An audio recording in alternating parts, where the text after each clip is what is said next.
Ótimo. Vamos dar sequência aqui. Eu tinha separado 2 textos, Felipe, para que lêssemos hoje, e eu gostaria de pedir para você ler para nós. Esse texto aqui de Lucas 24:49 e também Atos 1:8.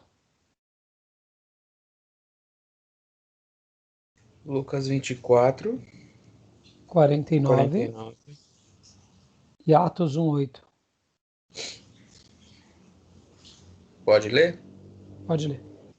Eu lhes envio a promessa de meu Pai, mas fiquem na cidade até ser revestido do poder do alto.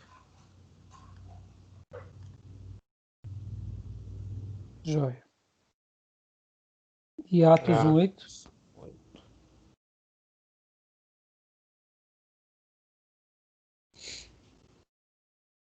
Mas receberão poder quando o Espírito Santo descer sobre vocês, e serão minhas testemunhas em Jerusalém, em toda a Judéia e Samaria, e até os confins da terra.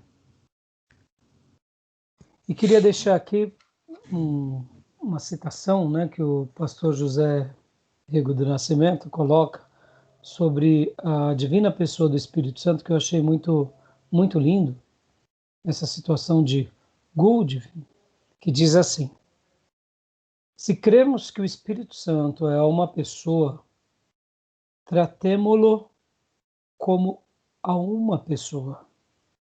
Mantenhamos relações com ele em bases pessoais. Glorifiquemo-lo em nossos corações como uma pessoa. Comuniquemo-lhe o calor de nosso afeto pessoal. Haja em nós o temor de agradá-lo e depositamos nele a nossa fé, objetivando uma pessoa. Com essa citação, eu gostaria de encerrar essa parte e deixar até aqui a possibilidade, né, uma hora de você ler esse livro, Calvário e Pentecostes, porque, de fato, mesmo ele sendo um livro pequeno, mas é um livro muito, muito abençoado, de um autor que, para nós, nos ensina muito sobre o que é viver uma vida avivada, né? Então, fica aqui a minha recomendação. E agora, vamos aqui para o slide, vamos falar um pouquinho sobre os movimentos dissidentes. Vamos falar um pouco para que a gente, logo depois desse slide, a gente possa estar trabalhando sobre os grandes avivamentos, né? O avivamento metodista, de Wesley, o primeiro e grande avivamento, os avivamentos norte-americanos, movimento pentecostal, e aí a gente vai estar trabalhando mais sobre essa questão. Então, eu queria aqui falar um pouquinho, né, desses movimentos dissidentes, e a gente vai estar lendo esses slides aqui, falando um pouco sobre os acontecimentos da Idade Média. Pode ler para nós, filhote? Bora! Movimentos dissidentes na Idade Média. Paulicianos. Os paulicianos formavam um grupo gnóstico ativo no Império Romano desde o século VII. Se declaravam contra todas as hierarquias que exerciam seu poder para combater a iluminação interior. Até o século XI, os paulicianos foram mortos pela Igreja Romana, assim como os maniqueus antes deles. Por que nós estaremos lendo agora um pouco sobre esses movimentos dissidentes? Na realidade, é para mostrar o seguinte, que em todo o período da história da Igreja, sempre ocorreram cisões contra, eu diria, uma fé institucionalizada. O coração do ser humano é um coração que procura Deus e deseja servi-lo e amá-lo. Muitas vezes, quando grupos, diferente da cultura, eles têm uma inclinação pela questão religiosa. E na Idade Média, a gente vê que aconteceu muito isso. Aquela religião estabelecida gerava no coração de muitas pessoas um certo desconforto, como acontece nos nossos dias, como acontece conosco. E esses movimentos dissidentes nos fazem pensar sobre tudo isso, para a gente aprender um pouco, para a gente compreender um pouco mais sobre essas alterações, sobre esses acontecimentos, esses grupos que muitas vezes, alguns que tiveram êxito, a grande maioria não, ao mesmo tempo também corre riscos, porque esses grupos dissidentes, alguns acabam se tornando heréticos, porque muitas vezes alguns têm interpretações bem fora da Bíblia, né? Então, a gente vai estar passando só para pontuar, tá bom? Eu vi aqui que a sua internet parece que está ruim, eu não sei se é a sua internet. É a sua internet ou não? Não, que tá de boa. Tá? Então, vamos lá. Pode ler para nós? Vamos lá. A origem dos paulicianos é obscura. Só se sabe que ele se encontra pela primeira vez na zona de Armênia, ao redor do ano 650. Algumas fontes colocam como fundador a Constantino de Manamali, nascido na cidade síria de Samosata.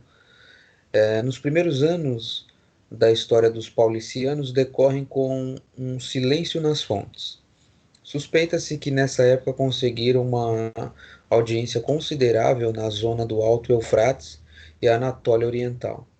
Nessa época, seu líder era Sérgio, que levou a cabo uma importante política de proselitismo. Os imperadores da segunda época iconoclasta não diminuíram a perseguição para os paulicianos, o que lhes levou a fugir para a Armênia Oriental, controlada pelo Califado Abbassita, e fazendo causa comum com eles.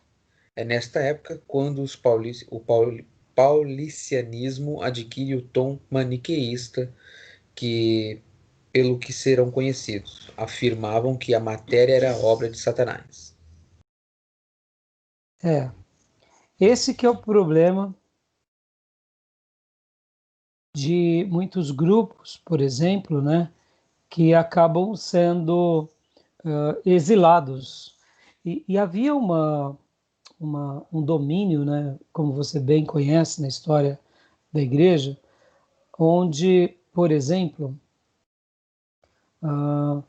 grupos que não estavam sujeitos à religião oficial, não havia uma discussão.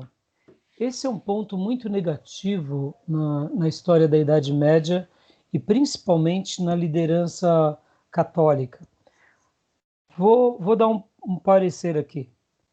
Toda vez que a gente entra com pressupostos radicais, a gente nota que mesmo que aparentemente o grupo que radicaliza está tendo êxito, na realidade ele acaba não tendo êxito, porque é aquela questão, o ser humano ele está no ímpeto dele fazer coisas, fazer revoluções, querer coisas novas, e o pior dos caminhos é o da ignorância, né? Você vê aqui, eles entraram por uma ideia maniqueísta, né? Já que eles viam que o mundo que estava ao redor deles era um mundo mau, então a matéria é má, não tem o que se fazer. E aí seguem para caminhos heréticos, né? Então, essa é uma maneira, notem, olha como é interessante essa relação. A gente corre de um lado, a gente corre para o outro, onde se vai só existe aquilo. Logo, esse mundo está tudo perdido. Interessante, né? Hoje, para nós, por exemplo, quando a gente fala da política, por exemplo, a gente não consegue ver algo bom na política, né? Porque, de fato, a política para nós é algo que nos deixa desconfortável. Mas será que não existe coisa boa em algumas democracias? Será que toda política é assim? cada período? É claro que não, né? Nós sabemos que, infelizmente, essa questão do meio acaba sendo experimental pelas pessoas que ali vivem, e, querendo ou não, a gente consolida certas coisas. Só vê maldade, só vê uma fé que impõe regras, logo, toda a matéria é má. Então, se alguma coisa é boa, está no espírito, né? Então, beleza até aí? Tranquilo. Vamos lá. Próximo grupo. Bogomilos. Os bogomilos, a síntese no sentido do sincretismo entre o paulicianismo armênio e o movimento reformista da Igreja Ortodoxa Búlgara, que emergiu durante o primeiro Império Búlgaro entre 927 e 970 e se espalhou pela Europa. Rejeitam a ceia do Senhor, dizendo ser sacrifício dos demônios, chamam os templos de habitação dos demônios. Os chamados pais da igreja são considerados os falsos profetas anunciados por Jesus. A adoração de imagens é idolatria. Acho que só esse último ponto eles estavam certos. Grupo muito radical, né? Muito radical. Ai, continua lendo. A doutrina dos bogomilos nega o mundo terreno e tudo o que é matéria, pois esta é a criação do diabo, artífice da natureza, que se encontra em todos os homens. Nega os rituais da Igreja Católica, os sacramentos, o matrimônio, o batismo, a liturgia, os ornamentos e a cruz. Os Só fazer um adeptos dessa. comentário aqui. Tá. Só fazer um comentário. Você vê, mais um grupo que vê que a matéria é má. Mas vamos se colocar, vamos imaginar, Felipe, como um grupo, né, que tem inserido, pessoas, né, que tem inserido em um mundo onde tudo que acontece na cidade grande é diferente daquilo que está acontecendo no nosso vilarejo. Qualquer argumentação que alguém tenha é tido um ato em nome de Deus cruel. Por isso que a maioria esses grupos dissidentes, né, que são grupos que discordam, eles discordam porque eles estão vendo assim, tem alguma coisa esquisita aí. Mas era uma coisa de domínio público tão grande, tão forte, que eles não podiam fazer nada, por isso que eles vão por esse caminho, né? Dando o poder para o diabo de tudo que está na natureza, né? Pode ver que os extremos, né? A religião também, não, o capeta está aí, e faz uma salada, mas é digno de dó, né? Porque Mas isso também acredito que esteja relacionado ao que a Igreja Católica fez na Idade Média, que era tirar as escrituras do povo, né? sim, Então não, não tinha uma tinha, clareza do que era a sã doutrina. Então você tinha, a maioria eram tudo leigo, né? Não sabiam latim ou eram muito pouco. Então o pessoal ficava à mercê do que alguém, ou a igreja ou a liderança católica falava, ou um doido aparecesse por lá, um grupo que tinha uma nova interpretação, o pessoal ia mesmo. então, e por isso que eu estou fazendo esse comentário, que é digno de dó nesse sentido mesmo.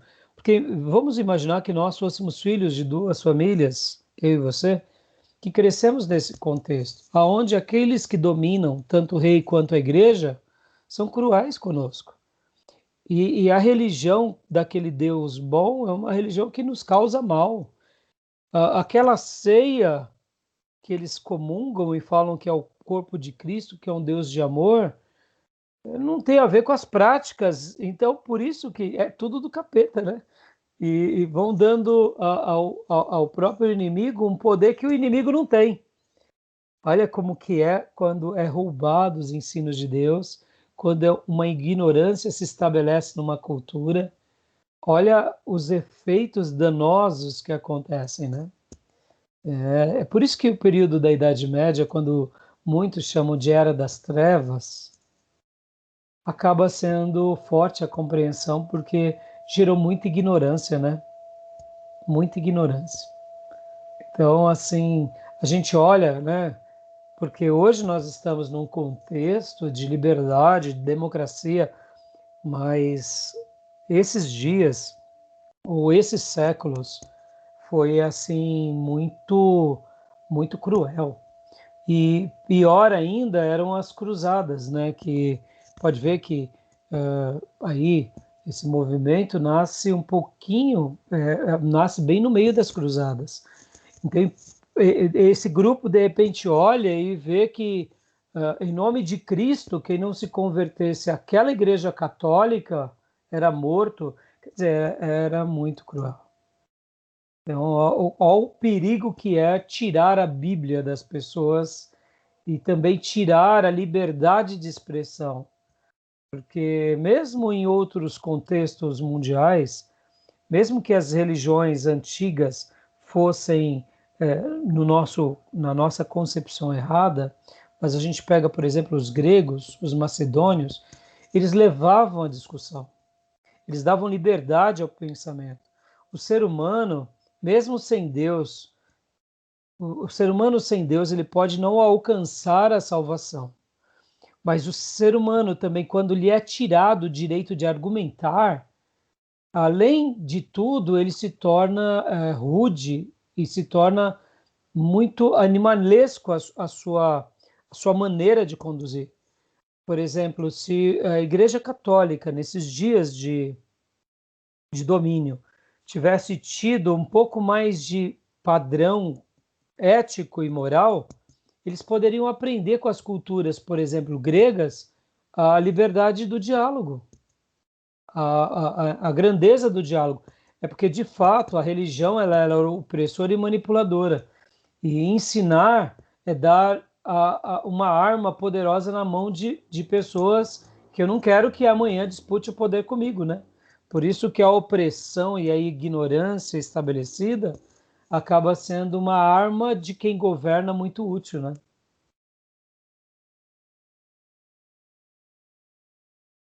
Então, Isso mesmo. né? Quer falar mais alguma coisa? Não, não. Então vamos Vamos lá, lá. continuar. Os adeptos, né? Pode continuar para a gente. Os adeptos dessa doutrina não comiam carne, confessavam-se e absolviam-se entre si, constituindo uma comunidade fechada em si, autossuficiente e questionadora dos valores morais e religiosos vigentes. Eles não aceitavam nem mesmo a veneração da cruz, porque era de matéria perecível. E tudo aquilo que tem esse caráter perecível era também recusado. A gente vai agora para esse outro grupo. Vamos lá. Cátaros. O catarismo foi um movimento cristão considerado herético que manifestou-se no sul da França e no norte da Itália no final do século XI até meados do século XIV. Suas ideias têm fortes paralelos com o gnosticismo no início da era cristã. Os historiadores indicam sua formação a partir da expansão das crenças dos bogomilos, reino dos búlgaros, e dos paulicianos, Oriente Médio. Olha lá, Então são grupos. um foi influenciando o outro, né? Não, seria, o que seria mais conveniente? Você ser influenciado por eles ou pelo poder dominante? Né? Por Exatamente. eles. Era quase algo revolucionário. Poxa, tem outra ideia, né? No ar. É, e eu não vou ficar preso a essa ideia que me escraviza. Então a gente vê que era mais ou menos uma maneira até de dizer, olha, não me escravizem, não me escravizem. Eu quero a minha independência, né? Vamos assim dizer. Continuando. As doutrinas cátaras. Um dualismo gnóstico, no qual o verdadeiro Deus distingue-se absolutamente do Criador do mundo físico. Neste mundo de corrupção e trevas, as centelhas de luz pertencentes ao verdadeiro reino divino estão perdidas, exiladas neste mundo, e precisam ser resgatadas. Olha lá, olha só, como que tudo gera em torno disso o desejo, né? Esses grupos dissidentes nos chamam a atenção a essa questão da liberdade, né, Felipe? Você vê que as pessoas, muitas vezes, elas querem se expressar. Isso me faz lembrar uma vez uma reunião de um pastor que ele estava fazendo algumas mudanças na igreja e ele fez várias reuniões e depois ele chegou e aí ele teve uma ideia. Como ele é um grande líder, ele falou assim: já sei, eu vou fazer o culto, vou pontuar todas as mudanças e depois eu vou reunir com todo mundo e vou deixar todo mundo perguntar. E aí o staff dele falou: pastor, mas a igreja é muito grande, tem muitas centenas de pessoas. Aí ele disse assim: mas se eu não deixar elas perguntar, o burburinho vai ser pior. Porque um fala para o outro, que fala para o outro, que fala para o outro, que fala para o outro, que fala para o outro. Então eu vou assumir o risco de que eles se expressem, nem que a gente faça várias reuniões depois do culto e a gente vê as mudanças. O staff dele disse assim: tudo bem, pastor, o senhor acha prudente.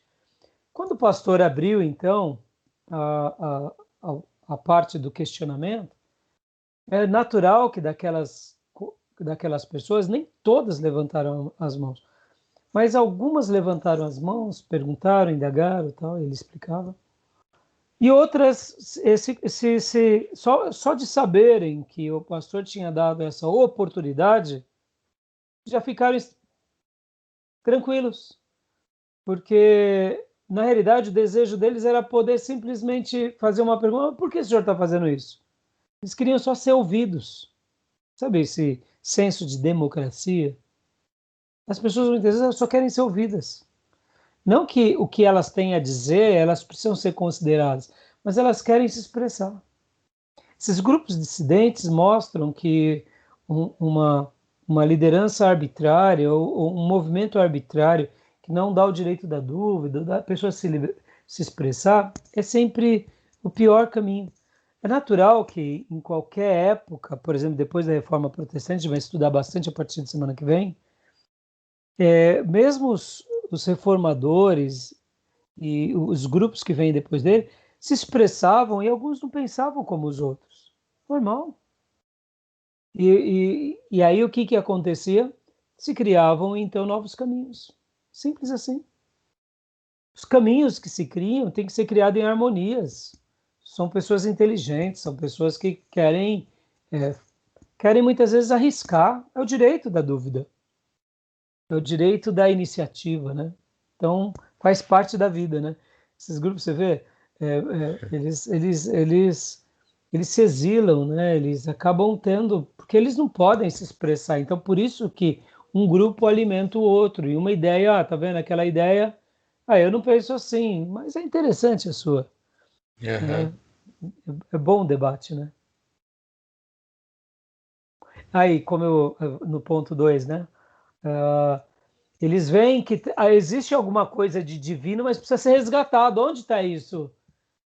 Ficam perdidos nas suas incógnitas, né? E estava tão perto deles e principalmente estava sob o controle daqueles líderes que lideravam a Bíblia, né? Aham. Estava diante deles, né? Pode ler o 3. Os sacerdotes devem afastar-se completamente da corrupção do mundo para levarem vidas muito simples e castas. Devem abster-se da alimentação carnívora, de atividades sexuais, evitar qualquer forma de violência e não podem possuir nenhum bem material, Já que tudo, já né? que tudo é maligno. É. Isso nos faz lembrar também ah, ah, o grupo, né, das cavernas de Qumran, Sim, né, sim. os essênios. Você vê, são grupos dissidentes na história. A gente está pegando aqui um grupo dissidente, né, na história da igreja cristã, mas os essênios é um grupo dissidente entre os judeus no Velho Testamento, porque se revolta contra esse mundo caído, né? Continua vendo aqui para nós a cosmologia deles. Cosmologia. Para os cátaros, todas as criaturas e o mundo criados estão imersos em uma guerra eterna entre dois princípios irreconciliáveis: a luz, ou seja, o espírito, e a escuridão, ou matéria. O verdadeiro Se tem Deus matéria, não tem Deus, tá, né? Se tem matéria, tá por danado. isso que, por isso que a ideia agnóstica prevalecia, né? O verdadeiro Deus é por isso que a ideia agnóstica era ter como Jesus. Jesus não tinha corpo, né? É, ele era um espírito perfeito, porque se ele tivesse carne, já É. não seria perfeito, né? O verdadeiro Deus é visto como o criador do reino divino. Já nosso mundo material, repleto de miséria e corrupção, não pode ser uma criação do verdadeiro Deus. Portanto, só pode ter sido criado por um Deus mundano, que em certas ocasiões se associa com Satã. Ou seja, né?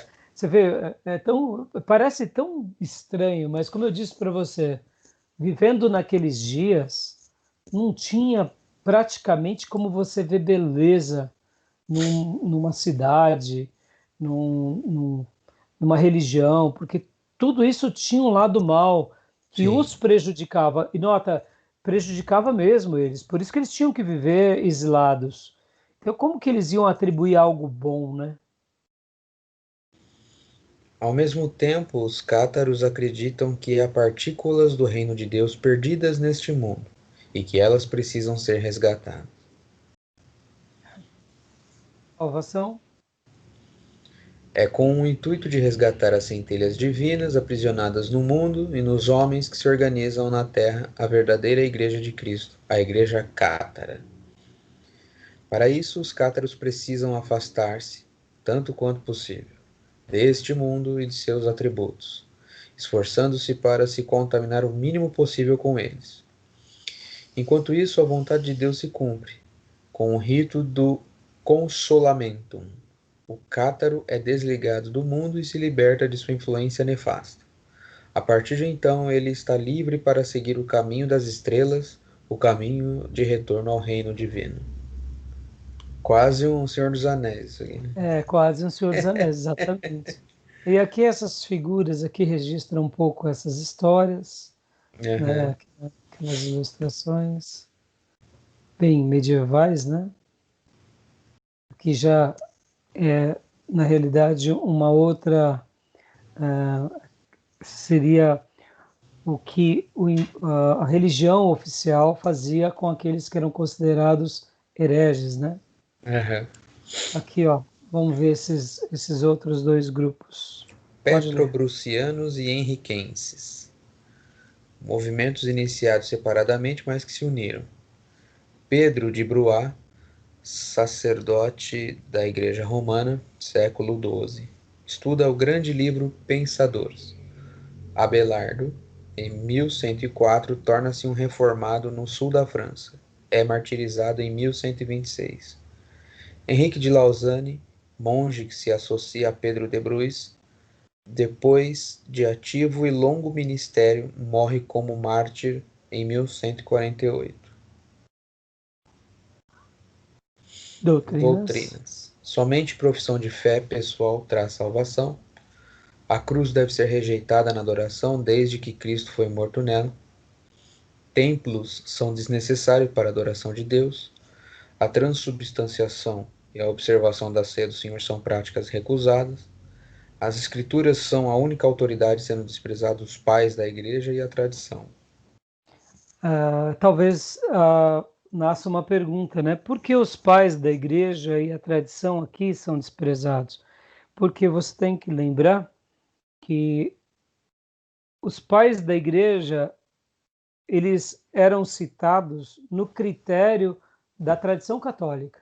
Aham. Então, qualquer citação que fosse colocada de Agostinho, de qualquer outro pai da igreja, tinha toda uma leitura deles na tradição. Logo, toda a influência dos pais da igreja e da tradição eram muito próximas. Por essa razão, eles ficavam só com as escrituras e desprezavam por causa que Era havia colocado esse. em pé de igualdade com as Escrituras?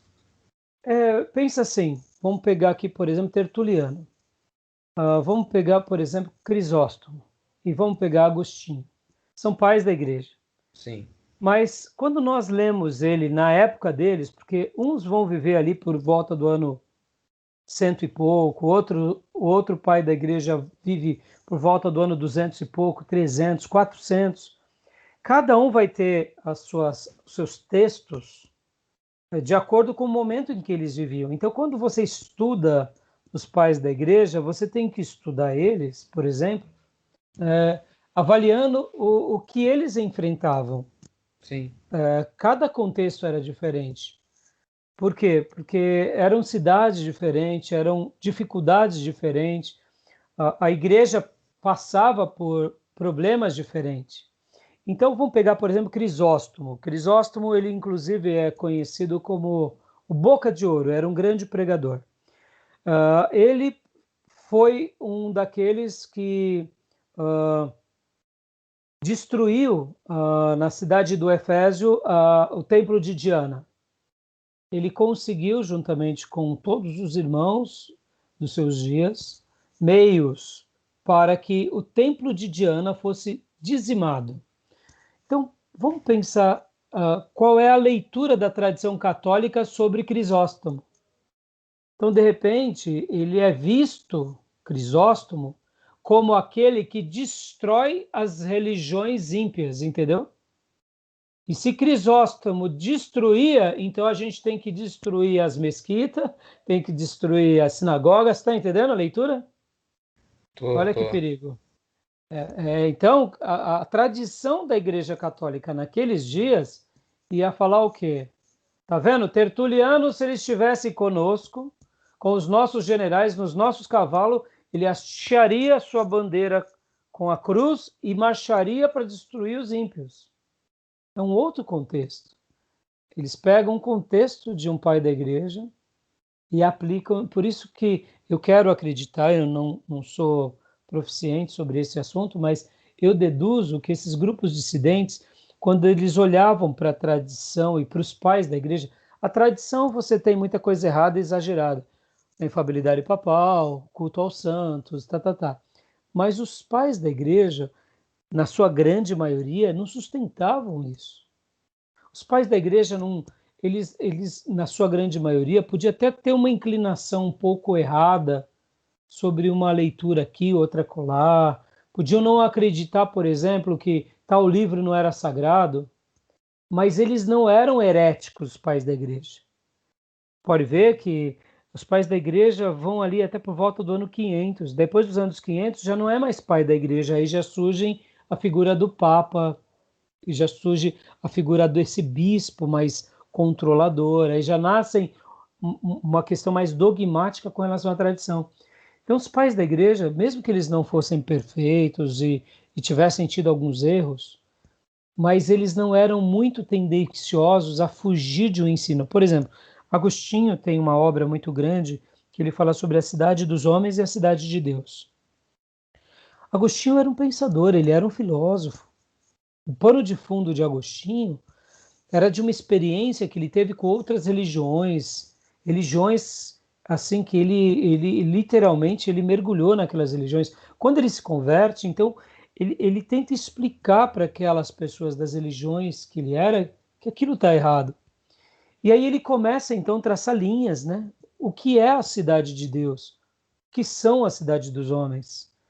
Então ele começa a valorizar, por exemplo, as escrituras e como pensador e filósofo ele argumenta, dizem os eruditos que estudam sobre Agostinho, que ele tinha uma mente tão célebre que ele ia falando e 10 pessoas precisavam anotá-lo, porque uma só não dava conta. Então era mais ou menos assim, ó, você vai anotando sobre isso, você vai anotando sobre aquilo, o outro. Mentes realmente é, é, diferenciadas, né? Então, por exemplo, Agostinho, ele é um grande, eu considero como um grande pastor da igreja.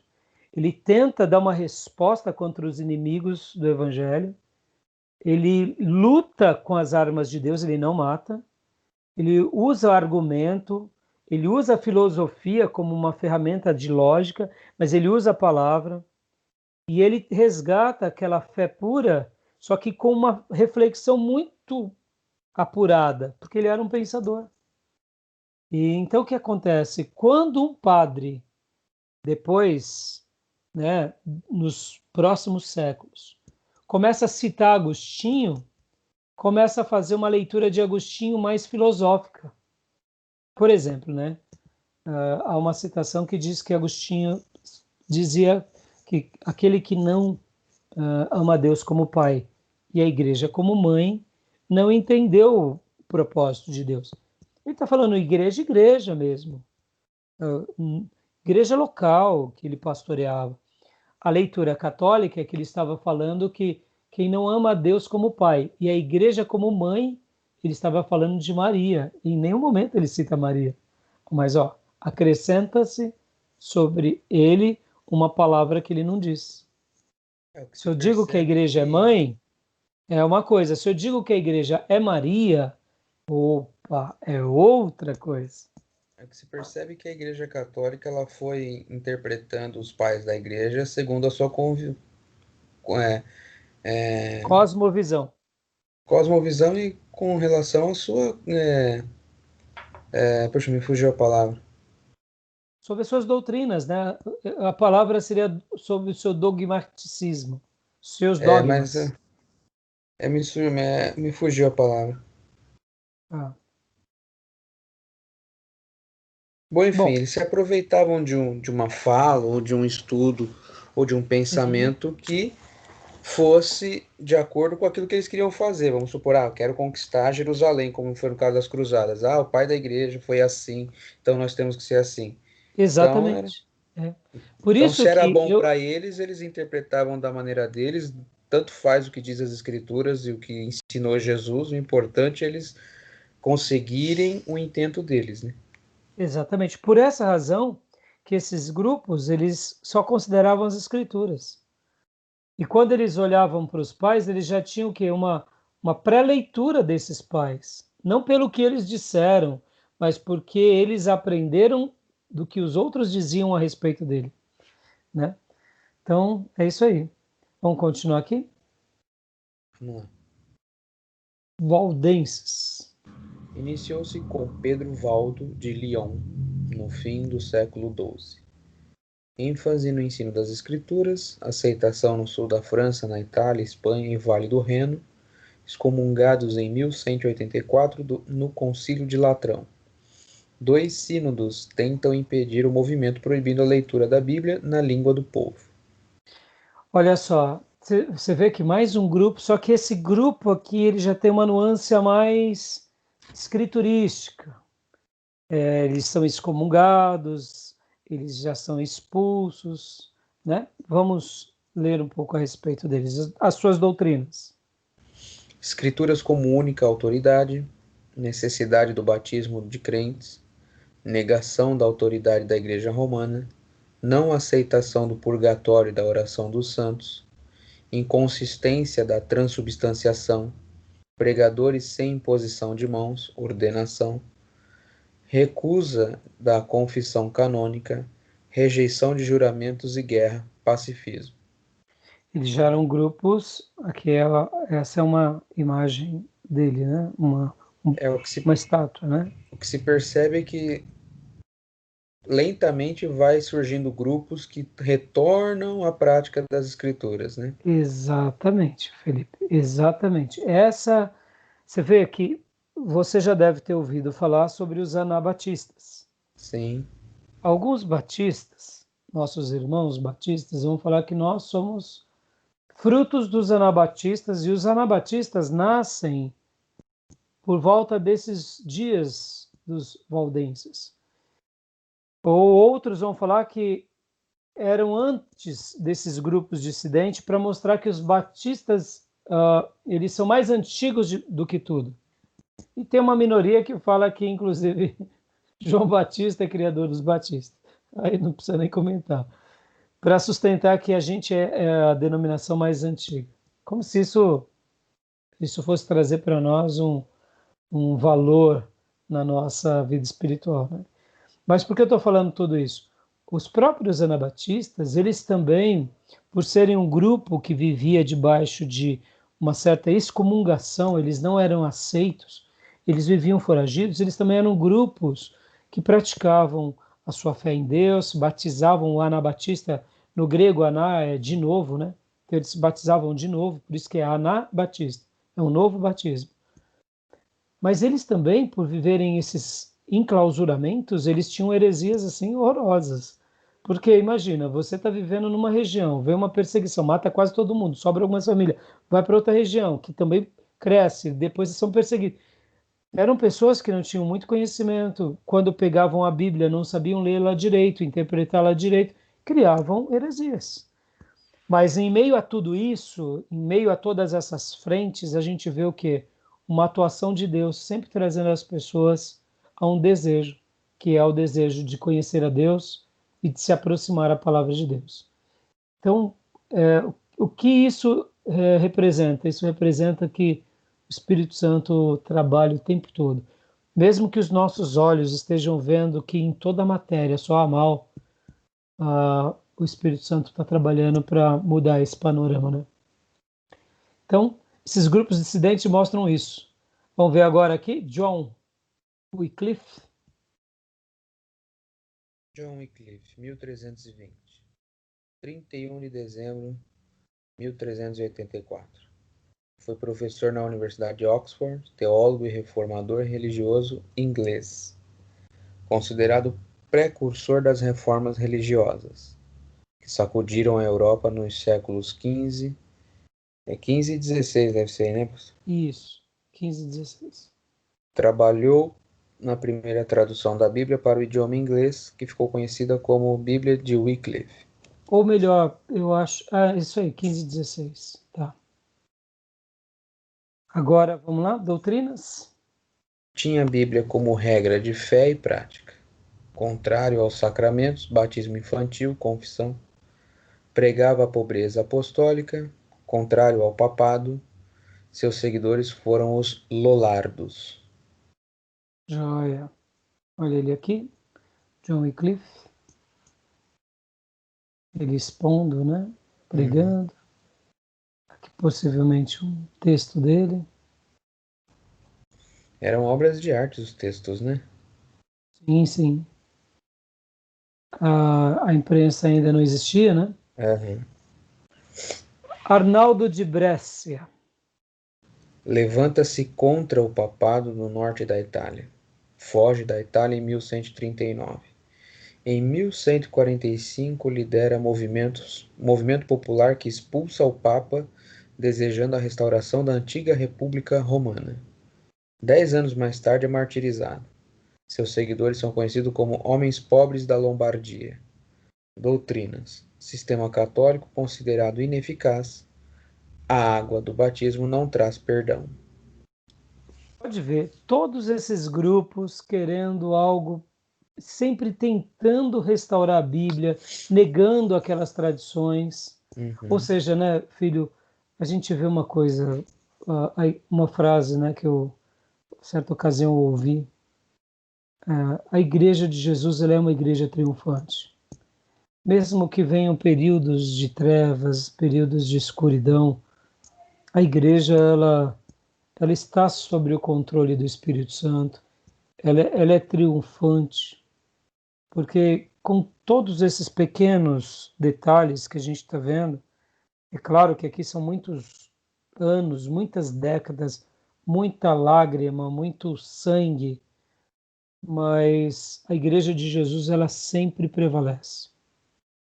Ela sempre acha morada em alguns corações, e tudo isso mostra como mesmo quando há uma religião que domina opressivamente, as pessoas que realmente querem conhecer a Deus, elas vão se esbarrar em Deus, nas Escrituras, elas vão passar, Deus vai levantar pessoas para serem instrumentos de bênção, e alguns até se tornarão mártires, né?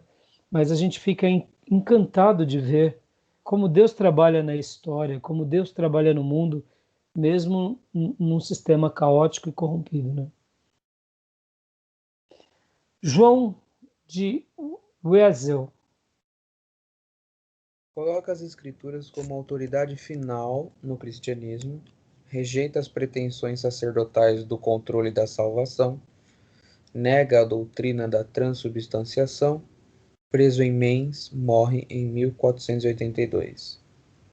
Bem pertinho já da reforma. Já. O próximo. Wessel Gansfort, holandês que proclama a doutrina da justificação pela fé, ataca a doutrina das indulgências, morre em 1489. Lutero confessa que as doutrinas da Reforma são evidentes nos escritos de Wessel. Olha lá, um já citando o outro, né? Aham. Aí já seria Ian Hus ou John Hus, né? Como alguns Aham. chamam. Nascimento em Constança, 6 de julho de 1415. Foi reformador religioso. Ele iniciou um movimento religioso baseado nas ideias de John Wycliffe. Os seus seguidores ficaram conhecidos como os Hussitas. A Igreja Católica não perdoou tais rebeliões e ele foi excomungado em 1410. Condenado pelo Concílio de Constança, foi queimado vivo. Possivelmente aquela figura, aquele desenho com alguém sendo Aham. queimado era ele. Possivelmente. Aqui uma foto dele. Discípulos de Hus. Os grupos mais radicais foram adamitas, taboritas, orebitas, utraquistas e pragueiros. Ala evangélica, Irmãos da Boêmia. O objetivo era trazer a reforma à Igreja Nacional, restaurando a pureza original do cristianismo. Tornam-se organização em 1457. Espalham-se pela Boêmia e Morávia, precursores da Reforma Protestante. Usou da imprensa, organização de escolas e ampla disseminação de suas doutrinas. Possivelmente é aqui onde depois, mais para frente, vai ter os moravianos que fazem aquele trabalho de missões ímpar na história do cristianismo. Eu poderia também citar aqui outros dissidentes da igreja, como, por exemplo, Savonarola, que era um pai da igreja. Temos outros, como, por exemplo, John Knox, que também ele está ali por volta do ano 1100, que também era outro padre que descobre as escrituras e também ele é excomungado, e alguns outros dissidentes futuros citam ele, John Knox. Ou seja, são vários homens, no caso, que vão tendo as suas descobertas. Alguns dissidentes que se rebelam e criam movimentos heréticos, outros que se aproximam mais das escrituras e criam comunidades e que vão estarão preparando o caminho para a reforma protestante e para aquilo que Lutero. E aí a gente enxerga que Lutero, ele não foi apenas o único. Esses foram outros que colaboraram com ele, né? Como ele mesmo chega a citar doutrinas da justificação, mostrando que, olha, isso daí não é algo novo, outros já escreveram. Mas lembrando que naqueles dias os escritos também tinham que passar pelo critério católico, ou seja, todo conhecimento ele era opressivo. E a grande mensagem que fica para a gente é essa: a gente não pode criar um sistema opressivo. Por isso que o debate tem que ser aberto. E as pessoas têm que escolher o que elas querem, né?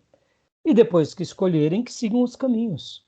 Mas a repressão, o exagero, não ajuda, só atrapalha, né? Pode ver que a história da Igreja Católica é essa história. Sim. De contrapartida, fica aqui uma grande lição para nós, né? Que é a grandeza e a beleza do poder de Deus sempre, mas sempre, trazendo vidas, trazendo almas, despertando corações. Por exemplo, um outro comentário sobre os anabatistas. Dentro dos anabatistas, como de outros movimentos também que vão tomar força depois, inclusive da Reforma Protestante, nós temos que lembrar que o poder católico ele era imenso, mesmo depois da Reforma Protestante. Então, esses grupos eles continuavam sob uma perseguição muito intensa. E muitas vezes eles sofriam invasões bárbaras por parte desses grupos que os achavam como hereges. Então, conta-se alguns relatos históricos que haviam grupos anabatistas que realmente foram dizimados, porque eles acreditavam em Cristo e na paz de Cristo. Então, quando alguém vinha armado, eles não contra-atacavam. Literalmente, se permitiam ser mortos com uma crueldade que só aqueles que destruíam sabiam muito bem o tamanho da maldade. E eles, consciente, não lutavam. Depois da experiência desses grupos, que foram praticamente dizimados, alguns até chegaram a ser dizimados, alguns outros anabatistas falaram, não, aqui vai ter uma espada. Eu sou de paz, mas se entrou da cerca para cá, eu desço-lhe a espada. E aí, você vê que interessante, como que a nossa história de protestante também tem essas maturidades, né? Aquele lance, uma leitura de defesa, né? Sim. Porque mesmo que o grupo tal, seja ele católico, muçulmano, seja ele de outra religião, afro, ele não pense como nós, e mesmo eu sendo um seguidor de Cristo, eu preciso me defender como povo. E houve essa diferenciação, né? Hoje isso é muito claro para nós. Se uma pessoa invade uma cidade onde ali só tem irmãos, eles estão se defendendo, né? O direito da defesa. Mas naqueles dias, por causa que faltava um esclarecimento maior, imagine se eu e você fomos criados no campo, então a primeira impressão que temos é que contra-atacar parece que é um ato de maldade nosso como cristão, né? Até porque a gente não tem, assim, na história do Novo Testamento, atitudes como essa. A mais próxima que a gente tem é Pedro arrancando a orelha de Malco. E Jesus disse que aquele que usa a espada, pela espada será ferido. Então, o que a gente faz? Vamos pensar aqui como dois anabatistas. E aí, Felipe, você que é o ministro de música, pastor, aqui está dizendo que com a espada fere com a espada. Então, não, então joga fora a espada. Aí eu também jogo. Aí, de repente, vem uns gadarena, acaba com a gente. Aí os outros anabatistas do lado que sabem disso, lá, peraí, o negócio não é bem assim, não. Mataram todo mundo lá. Eles criam, eles amavam a Deus, só que será que a gente tem que se defender? Aí o processo de maturidade, né? Por isso que na Reforma Protestante, essas discussões já foram discussões que foram solucionadas, né? Aquela questão da liberdade, do respeito. Por isso que a Reforma foi poderosa, né? Trazer a Bíblia. E aí a gente vai ver a Reforma a partir da semana que vem, que na realidade na Reforma não foi só uma conversão, depois teve avivamentos, porque essas retomadas das Escrituras faziam com que agora esse povo não sofresse tanto, né? Por exemplo, essa é uma questão que é facilmente enxergada quando a gente estuda a Bíblia com a harmonia entre o Velho Testamento e o Novo. A gente lembra de Davi, por exemplo. Se alguém entrasse no palácio de Davi com uma espada, o camarada era decepado. E Davi nem por isso deixava de ser um homem piedoso, né? Mas ao mesmo tempo caía por terra aquela gana das cruzadas, porque se usava de Cristo para se expandir o território. E aí, com a reforma, esse lance das cruzadas, ou seja, da conquista, a força, basta fazer uma leitura, que a conquista é pela pregação do evangelho. E, e o meu direito, ele acaba quando eu agrido o próximo.